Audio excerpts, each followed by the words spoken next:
É o seguinte, Caio, sou homoafetivo, não congrego em nenhuma igreja. Mas eu trago comigo um sentimento de rejeição, até mesmo do próprio seio das igrejas chamadas inclusivas. Isso magoa meu coração, pois eu fui ensinado que precisamos conviver em comunhão e até mesmo os próprios inclusivos me excluem puramente pelo jeito que eu sou. Eu apareço na televisão, eu sou uma pessoa pública e não me sinto amado nesses núcleos como fui ensinado para isso. Eu sei que é possível servir a Deus sem estar dentro de uma instituição religiosa.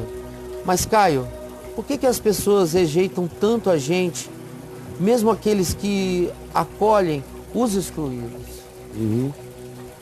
Uma coisa que às vezes as pessoas têm dificuldade de acreditar é que uma das maiores razões de preconceito não tem necessariamente a ver com o que você faça do ponto de vista moral. Uma das principais razões e motivos de rejeição tem a ver com quem você é e não com o que você faz. Sim. E eu passei a minha vida conhecendo rejeição. Rejeição, sinceramente, eu fiquei cansado de tanta rejeição que eu já nem sinto mais rejeição. Eu acho que eu fiquei quase indiferente para a rejeição, porque eu venho sendo rejeitado desde menino.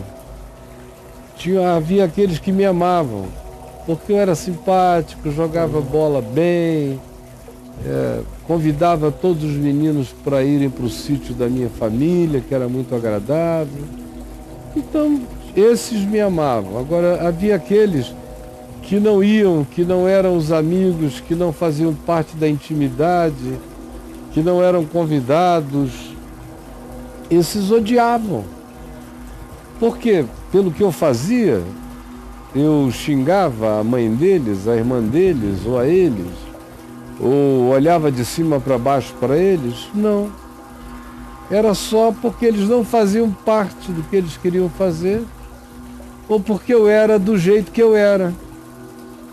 Então, ser de certa forma caracteristicamente diferente ou forte, ou intensa, atrai aqueles que gostam de você e atrai uma quantidade enorme de rejeição.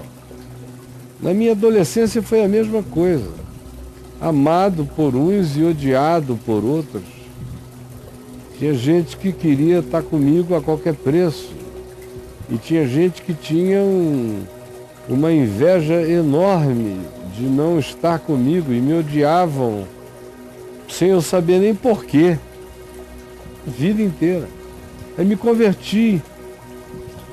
Aí houve uma multidão de pessoas que passaram a me amar quando viram o testemunho verdadeiro de Deus na minha vida.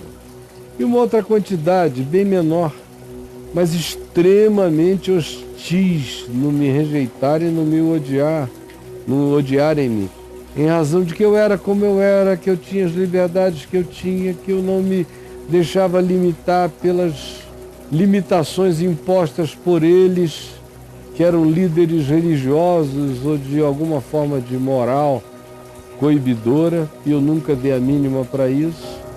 Depois eu fui crescendo muito no meio cristão e me tornei praticamente uma figura unânime na década de 80 até praticamente o final da década de 90, respeitado de todos os lados, mas também odiado visceralmente por alguns que faziam qualquer negócio, que gastavam dinheiro, como eu tenho histórias de gente que gastou milhões de dólares para pagar e comprar a primeira, segunda páginas em jornais do Brasil inteiro, para escrever um texto falso que nem a mulher dele cria, ninguém cria, nem o filho dele, inventado, montado por 3 deles e publicado, e gastou $1,5 milhão de dólares no início da década de 90, imagina. Nossa, mano. O ódio de uma pessoa dessa, a vontade de uma pessoa dessa de tentar te fazer mal, te destruir. Era pelo que eu fazia?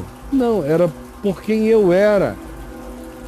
era pelo que eu não negociava, era pelo que eu não aceitava, ou era pela minha liberdade de expressão, independentemente de qualquer que fosse a censura que sobre mim eles tentassem. Ódio, ódio, ódio.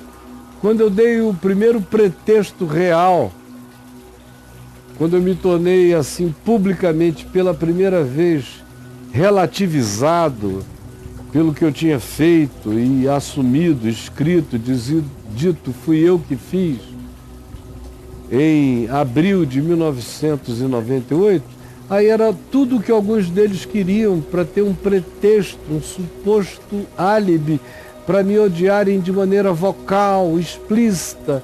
Mas eu nunca tinha ido à casa deles, nunca molestei a família deles, nunca fiz nada contra eles.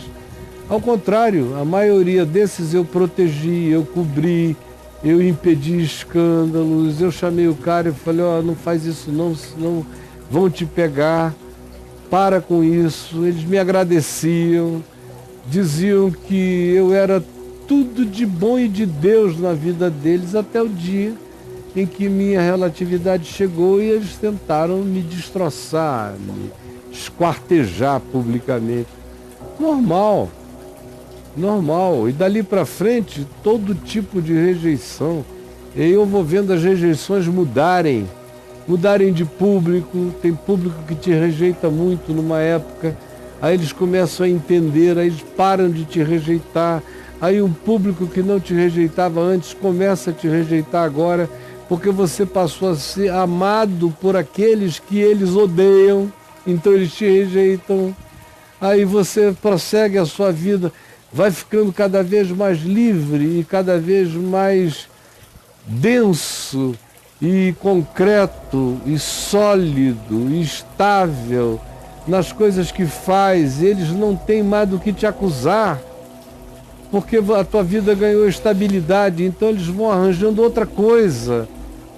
Mas é difícil para um gay evangélico que já é rejeitado pelos grupos gerais de igreja e que procura um grupo chamado inclusivo, ou seja, igrejas de gays e para gays, ou se não são de gays e para gays, são igrejas que dizem que o gay é bem-vindo no seu ambiente, chega lá e se sente rejeitado. No seu caso, e eu conheço você, eu acho que é por causa do fato de você ser muito falante. Eles consideram você um tanto extrovertido demais.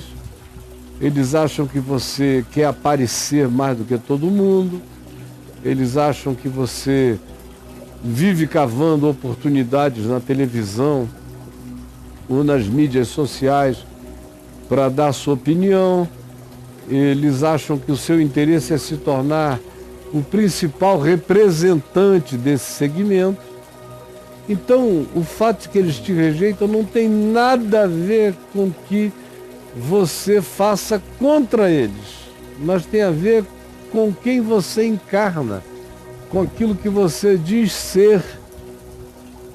E se você se comporta como uma pessoa que tem acessos a coisas que eles não têm, e você acaba se tornando o porta-voz da voz deles, sem que eles tenham te autorizado a ser o porta-voz deles, eles vão te rejeitar sempre, e ninguém está inventando nada novo. Sempre foi assim, meu filho. Sempre foi assim. Se José sonha demais, os irmãos de José têm muitos pesadelos a respeito dele. Então, é cair na real, é saber que é assim.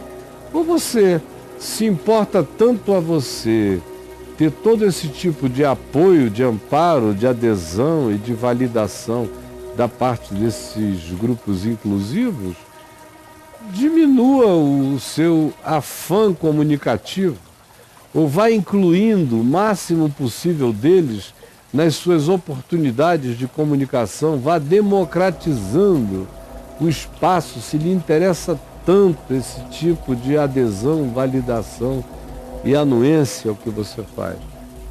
Agora, se você vir que é perda de tempo, que é tolice, como na maioria das vezes é, A única recomendação é, em todas as oportunidades que você tenha, represente o grupo com o qual você se identifica do ponto de vista sexual de maneira humilde, de maneira simples e de modo não histriônico e não exclusivista, chamando todas as atenções e convergências para você.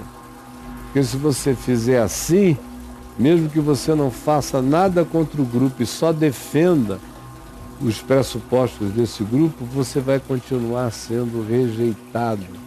Porque na maioria das vezes a gente não é rejeitado só por coisas que faz, mas sobretudo por quem a gente se torna.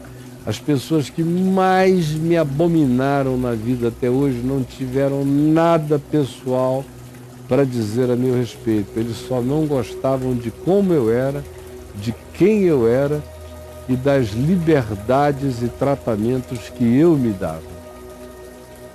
É assim que a gente separa os meninos dos homens, entendendo logo de cara essa diferença na vida.